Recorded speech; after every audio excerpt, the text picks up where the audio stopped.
तो ये जो डेबिट कार्ड जब हमारा आया तो हमारे लिए पैसा निकालना और भी ज्यादा सुविधा हो गया। तो यहां से देखिए ये बोल रहा है कि बैंकों के द्वारा एक दिया जाता है, यानी इसका परिभाषा हम बोल सकते हैं या एक प्लास्टिक का कार्ड होता है, यानी बैंक के द्वारा ही दिया जाता है। यह कौन सा डेबिट कार्ड, यह एक क्या होता है, डेबिट कार्ड जो होता है एक प्लास्टिक का कार्ड होता है जिससे क्या होता है आसानी से एटीएम से पैसा निकाला जा सकता है। एटीएम से यानी एटीएम मशीन से क्या करते हैं, आसानी से पैसा हम निकाल सकते हैं। किसमें, तो डेबिट कार्ड के माध्यम से।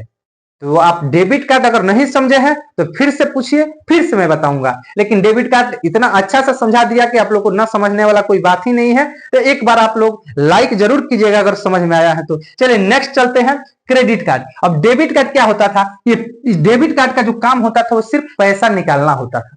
अब क्रेडिट कार्ड क्या है, तो ये भी जो होता है same to same debit card की तरह ही होता है। क्रेडिट कार्ड जो होगा इसका साइज भी वही होगा, इस पे जो नाम आपका है वही होगा, और डेबिट कार्ड और क्रेडिट कार्ड देखने में यानी इसका स्ट्रक्चर जो होगा सेम होता है एक ही तरह, लेकिन इसका काम जो है अलग अलग है। डेबिट कार्ड से हम एटीएम मशीन में जाकर पैसा निकाल सकते हैं, और क्रेडिट कार्ड क्या होता है, क्रेडिट कार्ड आपके बैंक के द्वारा ही दिया जाता है, आपके क्रेडिट के ऊपर ये मिलता है। तो क्रेडिट कार्ड क्या होता है, यह आपके लिए क्या करता है कि इसमें कोई एक फिक्स होता है क्रेडिट कार्ड में कि आपके पास 1 लाख रुपया है या 2 लाख रुपया है, आपके बैंक में रुपया नहीं है, फिर भी इस क्रेडिट कार्ड के माध्यम से आप कोई सामान परचेज कर सकते हैं। अब कैसे कर सकते हो बता रहा हूं। मान लीजिए इसमें लिमिट आया कि 1,25,000 मेरे पास है, यानी मेरे क्रेडिट कार्ड में 1,25,000 अवेलेबल है, मेरे बैंक में 0 रुपया है लेकिन क्रेडिट कार्ड में उतना रुपया है। इसका मतलब ये हुआ कि 1,25,000 का हम क्या कर सकते हैं, कोई सामान हम खरीद सकते हैं। और कोई सामान खरीदने के बाद इसका नियम यही होता है